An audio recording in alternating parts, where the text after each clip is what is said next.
Hi, everybody. This is Mike Oppenheim, and you are listening to the Coffin Talk podcast, interviews with the living. We're a weekly podcast that explores how our views on death affect the way we live our life. And this week we have another international guest. His name is Bill Edgar. He's a private investigator, author, and the world's only Coffin Confessor with a past that would haunt your nightmares. So with no further delays, Bill, how are you doing? Yes, I'm very well, and thank you for having me. Yeah, absolutely. The first question we ask all our guests is always the same. How old are you? Where did you grow up? And what generation, if any, do you consider yourself a member of? I'm 55. I grew up on the Gold Coast in Australia, and I'm a Gen X. So I was, at the age of 10, I was 30, and at the age of 55, I'm still 30. Awesome. And so our audience is primarily located in the United States, but we have actually had two guests recently from Australia. One was she'd moved there from New Zealand, and so I asked her this, and the answer she gave was really interesting, so I'm going to try it on you. What do you think is like the biggest difference between Australian culture and the United States culture? I guess in some ways we're quite similar. Mm-hmm. In other ways, we're more laid back, I think. We give it... We have the don't care attitude. She'll be right, mate.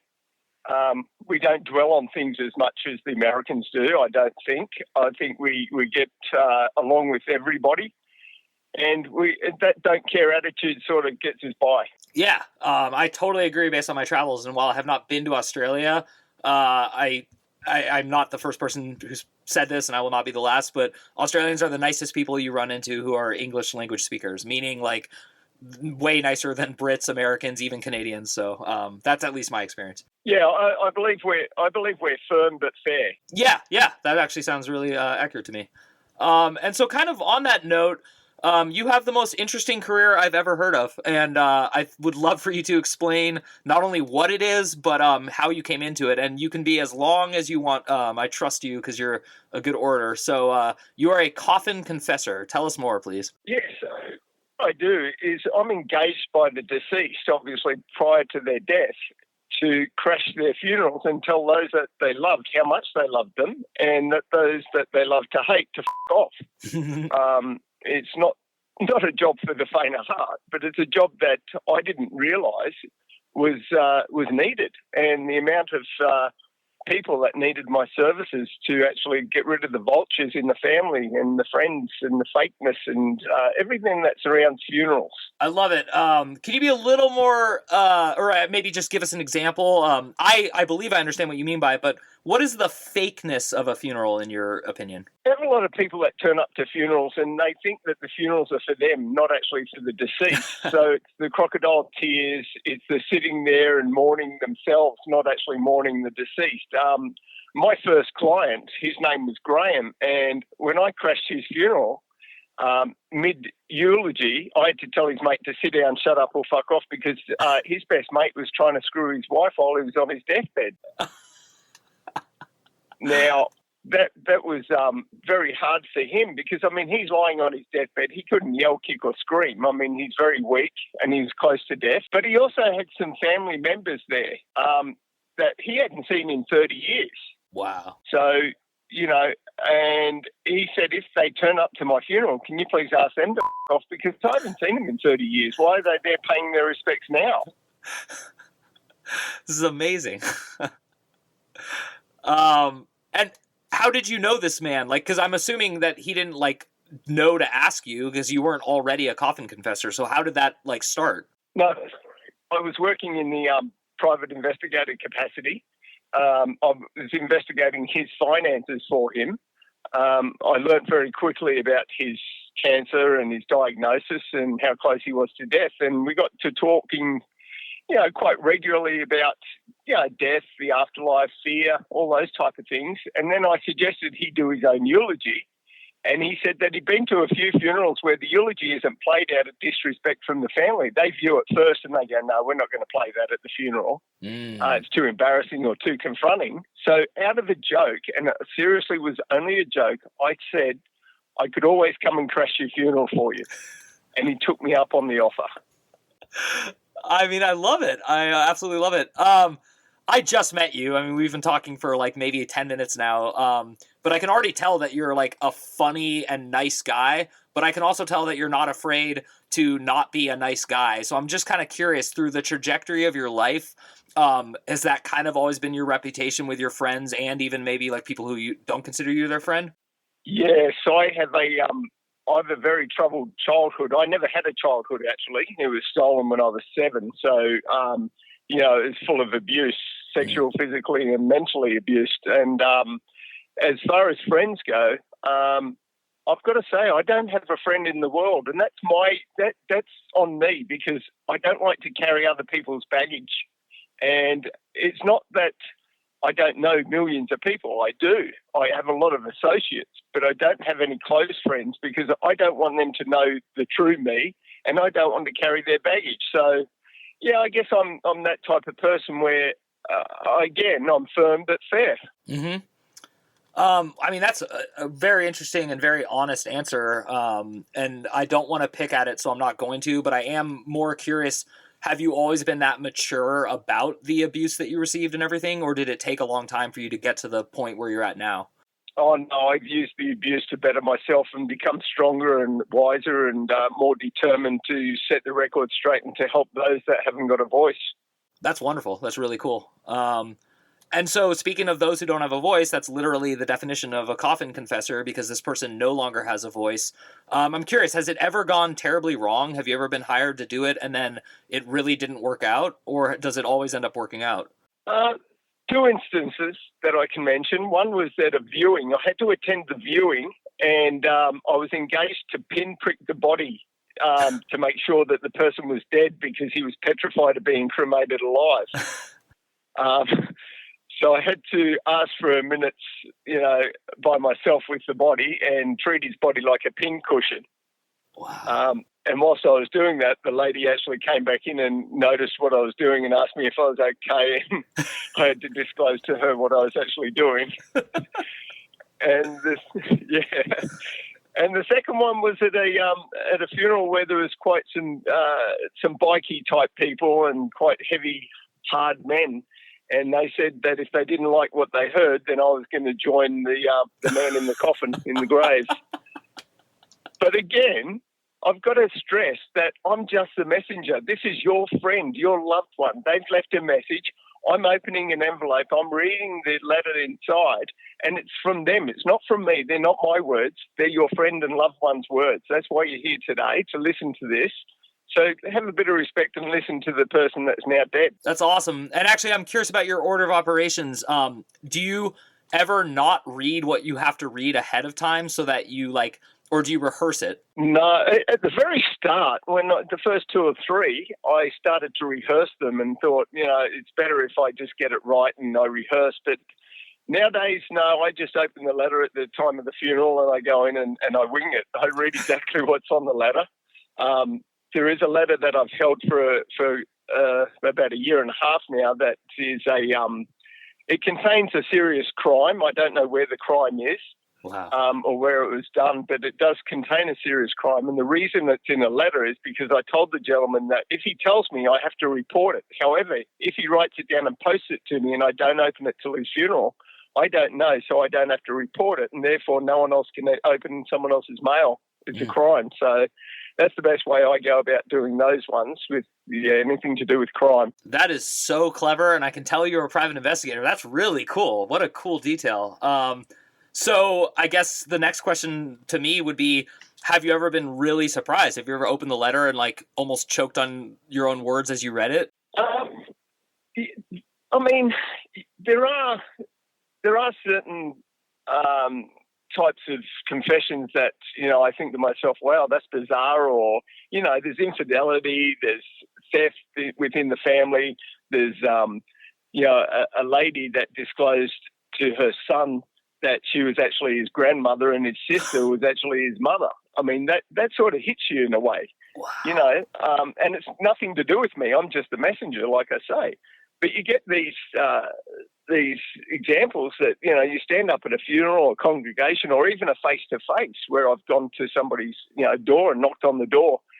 And I've said, excuse me, this is a delivery basket. I've got to deliver. Your husband died 7 months ago, but he arranged this 7 months ago for me to deliver this on your anniversary.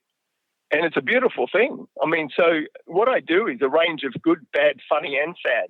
Oh, wow. That's really special. I actually had no idea that you were also doing that. So any person, just I want to make sure I understand your business, in the are you available throughout the entire country of Australia, or are you only available in a certain region? No, I'm global. I go travel the world. What's the furthest place you've ever traveled to? China at the moment. Wow.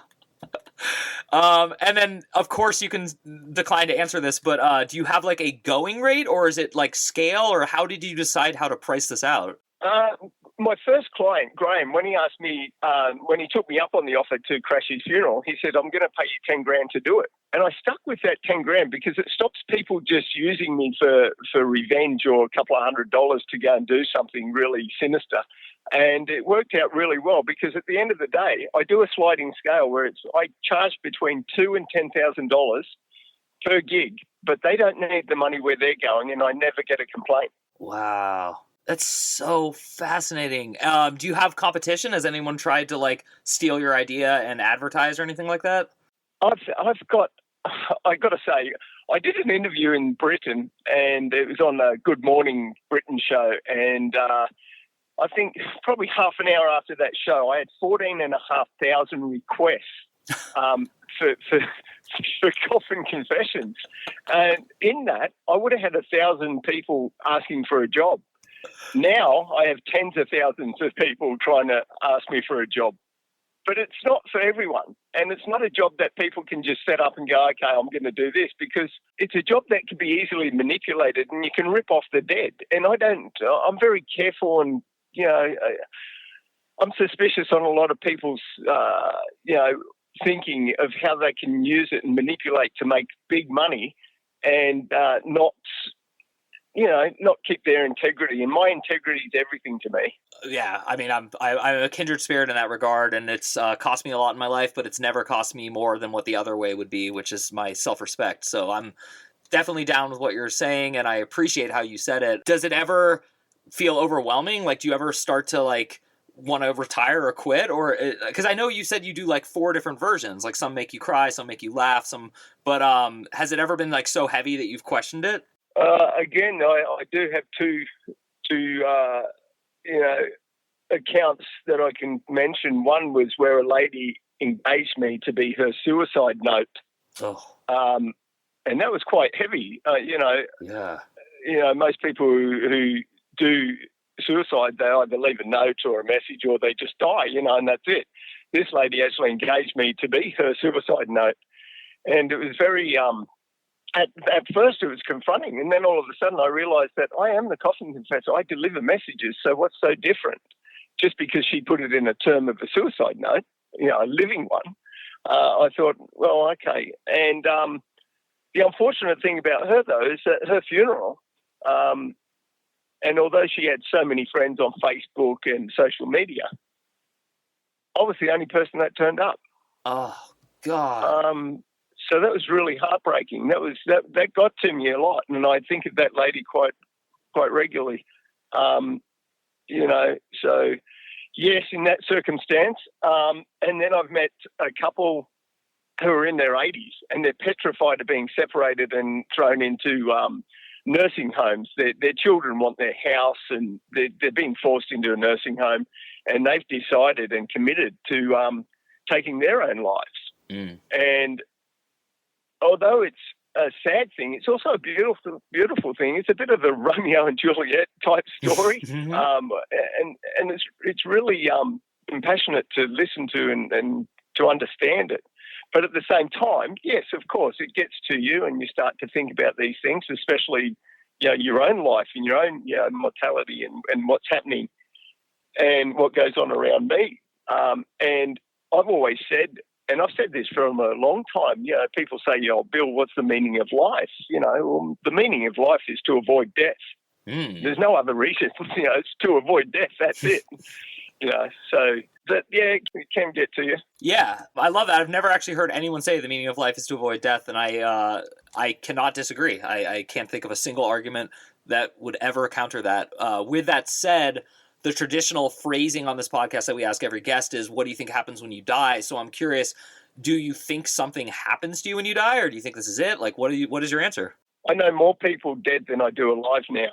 And I've got to say, most of those I've spoken to before they've died have said they'll send me a sign, talk to me, do something. None have. My own belief is that, I have a question, and my question is if death ends life, what ends death? So there has to be something. I don't know what, but maybe something, yes. That's very philosophical and very interesting. And wow, yeah, you're definitely a thinker. Do you have, I know you said you were a personal investigator. Do you have any educational training or background in that, or did you just fall into that?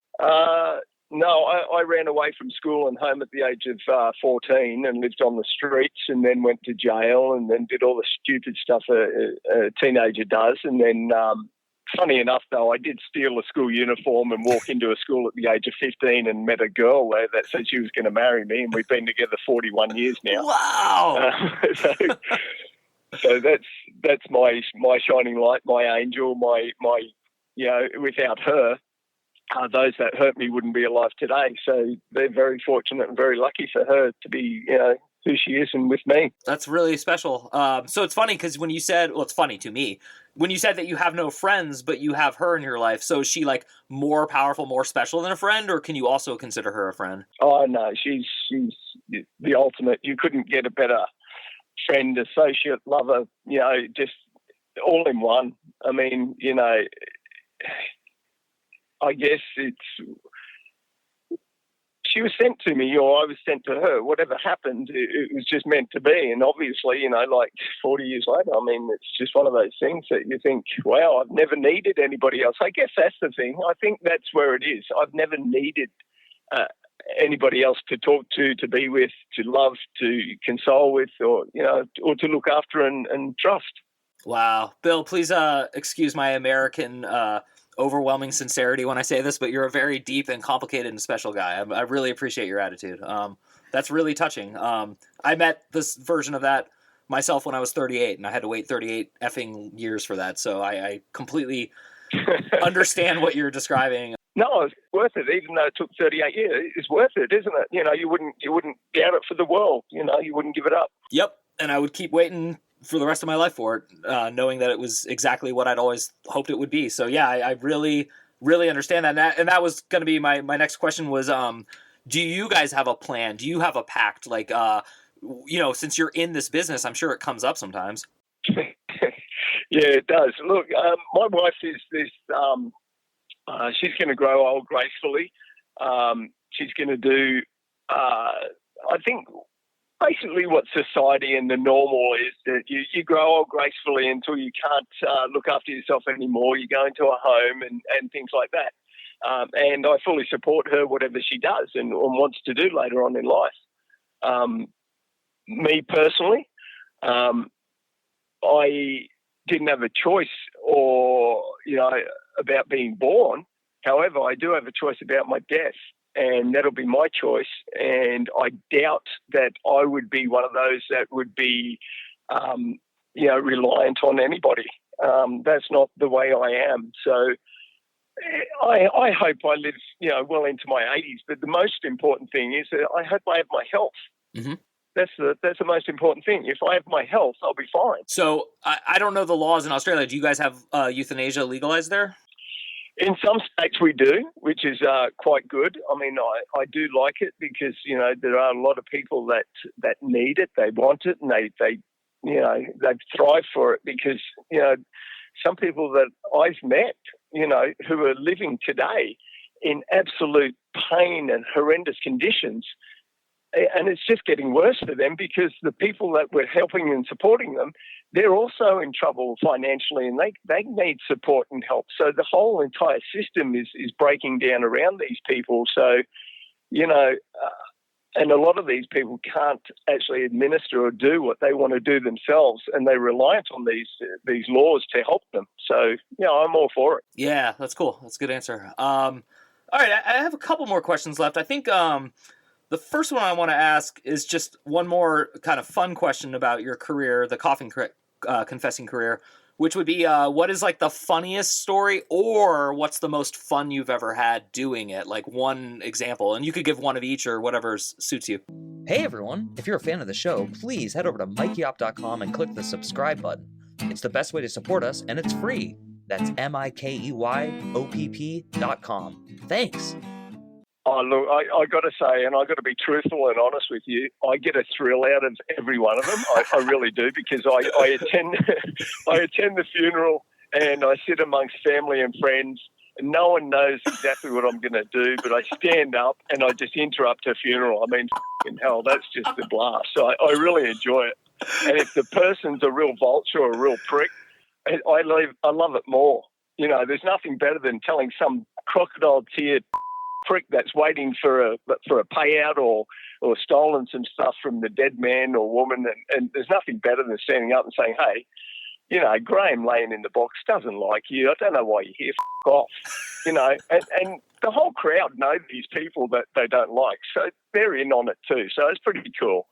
The funniest, I've got to say, I've just written, and Penguin has just launched the second book. It comes out next week, actually, the 2nd of July. Awesome. And in that book, there is a story, and the story is that I had to attend a funeral, and I had to actually open the casket to see that it was my client, because he had a relative that, in the casket wasn't the relative. It was the wrong coffin that was delivered to the funeral. And he was petrified that was going to happen. So I had to mid-open this, coffin to check it was him. But whilst doing that, he wanted me to play Pop Goes the Weasel on my phone while I walked up to the coffin. So that was funny, but at the same time, it was like, holy, what's everyone thinking? What's going on? So, yeah. Oh, man. That's so funny to me. That's the thing. It is funny because, at the end of the day, not only do I do what I do, but I go to people's, viewings and I place items in coffins. Like, everybody wants their mobile phone placed in the coffin. I don't know why, but they do. When I ask them why, they say, oh, look, it's not because I'm going to be buried alive and I might wake up. It's because if I do, I've got a light, I've got photos, I've got things that I can actually see and do, or I can leave a message on my phone. I'm like, okay, cool, no problem. So I do a lot of those things. I do, afterlife delivery services, and I speak face to face to people and give them special messages. The range is huge, and it just keeps growing every day. Something different's coming along that I'm doing, and it's just insane, and I love it. That's so cool, and I love it too. Obviously, I started this podcast because I'm not only okay with death and dying, but I used to be a hospice person, and I just think people have such an unrealistic attitude about facing it, especially in my culture, in my country, America. So I'm not going to speak about Australians at all on that subject, but it's, like, you think we're sexually repressed. You should see us with death. It's crazy. That's the thing I've learned through doing what I do, though, is that death can be confronting, but at the same time, if you accept it, you haven't got a fear in the world. Yeah. You've got to accept it. It's going to happen. Well said. So I want to ask you a question about your private investigating career, but it kind of ties into this because you've twice now referred to, like, the vultures at a funeral, the fakeness, the crocodile tears, which, again, I am saying that as in, like, yes, I agree. I've been to funerals and seen it myself, and I don't disagree. However, I've never been a private investigator, and one of my biggest issues in life is that I like trusting people. I just, enjoy extending trust to people, and I haven't really ever been screwed for this, but almost everyone I know has. So I'm actually curious from the perspective of an investigator, are most people honest and there's just some really bad, crappy, dishonest people out there? Or do you think the majority of people are dishonest? I can answer this both as the PI and the Coffin Confessor, and that is that every person on the planet has a skeleton in the closet. Every person has a secret. Mm-hmm. And whether it's they look at it, or you look at it as them being dishonest or in any other way unsavory, I've got to say that the world, the people, on a majority, are quite honest. They're just scared. And they're scared about letting the secrets out. I mean, how many people that are in the closet for being gay still today in 2024, people are still scared. And I've had clients that have come out now that I've had to say, oh, look, you know, he was gay or bisexual. And they're like, no. And I'm like, it's 2023, mate. Accept it. You know, why did you punish this person for being gay? I mean, I don't get it, you know. And another instance was a man in Australia. He was Aboriginal, and he said to me, Bill, he said, I'm going to tell you something, and this is truth. He says, when I'm cold, I'm black. When I'm hot, I'm black. When I'm scared, I'm black. You, white man, when you hot, you red. When you cold, you blue. When you scared, you yellow. And you have the nerve to call me coloured. Holy crap. Yeah. Wow. Those things hit you. And I think to myself, society and people are just so f***ed up sometimes. They just got to sit back, shut up and listen. You know, don't just jump on something. If you see a post on a social media thing and you think that's bad and you jump on it and you start typing, then all of a sudden, I've done it myself. You start deleting what you type because you thought, oh, that's not right. I shouldn't be doing that or saying that. It's none of my business. Yeah. Oh, my God. And I actually read once that they keep track of everything you type and then delete, which, speaking of dishonesty, and I don't know if does that make me dishonest, though? Because I had the foresight and actual self-control to retract it. You know what I mean? Like, I thought those thoughts, but I didn't actually hit the enter key and publish them. That just makes you human. Yeah, I think so, too. I think that is the answer. You're a very wise man, and you're a very interesting man, and you're very funny, and this interview has flown by.